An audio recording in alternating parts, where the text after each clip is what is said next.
Baik, bersama saya Ferdiana de Jesus dengan NPM 32200037. Saya dari kelompok 10 dari mata kuliah Ilmu Alamiah Dasar dengan materi penipisan lapisan ozon. Baik, di sini saya akan menjelaskan mengenai pengertian dari lapisan ozon itu sendiri. Baik, ozon sendiri merupakan suatu gas yang terdapat di atmosfer secara alami atau ada di atmosfer dengan sendirinya. Sehingga lapisan ozon ini diartikan sebagai lapisan yang mengandung banyak gas ozon. Ozon ini merupakan suatu gas yang mengandung unsur-unsur kimia. Dan unsur-unsur kimia yang terdapat dalam lapisan ozon ini terdiri dari 3 macam atom oksigen atau O3. Karena memiliki kandungan O3 dalam jumlah banyak, inilah lapisan ini diberikan nama sebagai lapisan ozon. Atom oksigen ini mempunyai warna biru dan juga memiliki bau yang sangat menyengat. Perbedaan antara oksigen yang ada pada lapisan ozon dengan oksigen yang kita hirup sehari-hari. Kalau untuk oksigen yang berada di lapisan ozon itu biasanya memiliki warna biru dan juga memiliki bau yang sangat menyengat. Sedangkan oksigen yang kita hirup sehari-hari itu tidak memiliki keduanya, baik warnanya maupun baunya. Halo, perkenalkan nama saya Teresia Ngabul. Di sini saya akan menjelaskan tentang fungsi dari ozon. Keberadaan ozon tentunya punya manfaat dan fungsi tertentu bagi bumi. Lapisan ozon tentunya berasal dari paparan sinar ultraviolet atau biasa disebut dengan UVB yang sangat berbahaya bagi makhluk hidup yang ada di muka bumi ini. Fungsi lapisan ultraviolet yang paling populer di masyarakat ialah dari matahari yang menyebabkan kanker. Berikut saya akan menyebutkan beberapa fungsi lapisan ozon yang paling berpengaruh dalam masyarakat. Yang pertama, mengatur pola sinar ultraviolet yang masuk ke permukaan bumi. Yang kedua, melindungi bumi dari sinar ultraviolet. Dan yang ketiga, menyerap sinar ultraviolet. Yang keempat, melindungi bumi dari benda-benda langit yang jatuh. Dan yang terakhir, menjaga kestabilan suhu di bumi sehingga pemanasan global pun bisa berkurang. Terima kasih. Halo, saya Krisna Maria Rosanti Mutik. Di sini saya akan menjelaskan tentang penyebab penipisan lapisan ozon. Berbicara mengenai lapisan ozon, kita mengetahui bahwa pemanasan global sudah menjadi trending topik tentang keadaan bumi.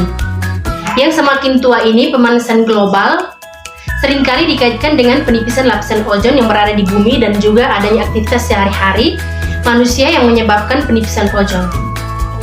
Bromin dan klorin yang membuat lubang ozon muncul klorofluorokarbon atau klorofluorokarbon CFC yang seringkali digunakan pada pendingin ruangan maupun lemari es. Beberapa gas yang memicu terjadinya kerusakan pada lapisan ozon antara lain klorofluorokarbons atau CFC, harons, bromida, karbon, tetraklorida, senyawa klorin yang mengandung metil klorofin dan lain sebagainya yang melepaskan atau bromin ketika pecah. Senyawa-senyawa tersebut memiliki daya tahan di atmosfer dalam waktu yang cukup lama untuk memungkinkan gas-gas tersebut oleh angin menuju ke stratosfer. Ketika gas tersebut memecah, maka akan menghasilkan klorin atau bromin, dan inilah yang membuat rusaknya lapisan ozon. Sekian dan terima kasih. Baik, perkenalkan nama saya Ferdiana Siti, NPM 32200026. Di sini saya akan menjelaskan tentang dampak penipisan lapisan ozon. Seperti yang kita ketahui bersama bahwa lapisan ozon adalah lapisan yang sangat penting bagi kehidupan manusia beserta isinya. Jika lapisan ozon mengalami kerusakan dan kalau sampai berlubang maka akan terjadi dampak yang sangat buruk bagi kehidupan manusia beserta isinya. Hal ini karena sinar ultraviolet yang berasal dari radiasi sinar matahari akan secara langsung masuk dan mengenai permukaan bumi karena tidak ada lagi penghalang yang menghalangi. Ada beberapa dampak negatif yang dihasilkan dari fenomena masuknya sinar ultraviolet antara lain. Yang pertama itu menyebabkan kanker kulit pada manusia. Yang kedua menyebabkan penyakit pada manusia. Dan yang ketiga melemahkan sistem imunisasi pada badan. Yang keempat memusnahkan hasil pertanian. Yang kelima memusnahkan kehidupan laut. Yang keenam menyebabkan pemanasan global.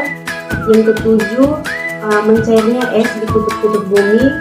Yang ke-8 naiknya permukaan laut. Di sini juga ada contoh-contoh dari penipisan lapisan ozon yang terlibat dalam penipisan lapisan ozon, yaitu yang pertama kanker kulit, yang kedua kerusakan hutan, yang ketiga tanaman kering, dan yang keempat penurunan pada imunisasi tubuh. Sekian dan terima kasih.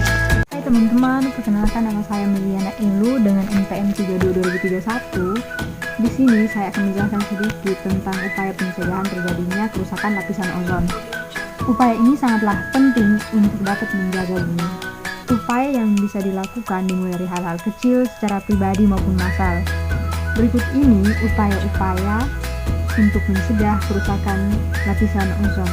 Yang pertama, mengurangi intensitas penggunaan kendaraan pribadi, baik mobil maupun motor. Yang kedua, mengganti mobil dengan mobil hibrid atau mesin nol emisi. Yang ketiga, menggunakan pembersih rumah tangga yang bersahabat. Yang keempat, menghindari penggunaan pestisida. Yang kelima, mengurangi penggunaan AC dan hair dryer. Yang keenam, mengurangi penggunaan nitrous oxide. Yang ketujuh, membuat aturan yang ketat tentang peluncuran roket. Demikian upaya yang dilakukan untuk mencegah kerusakan pada lapisan ozon. Sekian dan terima kasih. Bye-bye. Sekian hasil persentase kami. Saya perwakilan dari kelompok 10. Kami mengucapkan limpah terima kasih. Jikalau dalam presentasi kami ada kesalahan dalam kata maupun hal lain yang tidak kami sadari, saya Ferdiana Jesus, perwakilan dari kelompok 10. Kami mengucapkan rasa permohonan maaf kami yang sebesar-besarnya. Sebab sesungguhnya tiada manusia yang terlahir sempurna, karena yang sempurna hanya milik Tuhan. Bye-bye.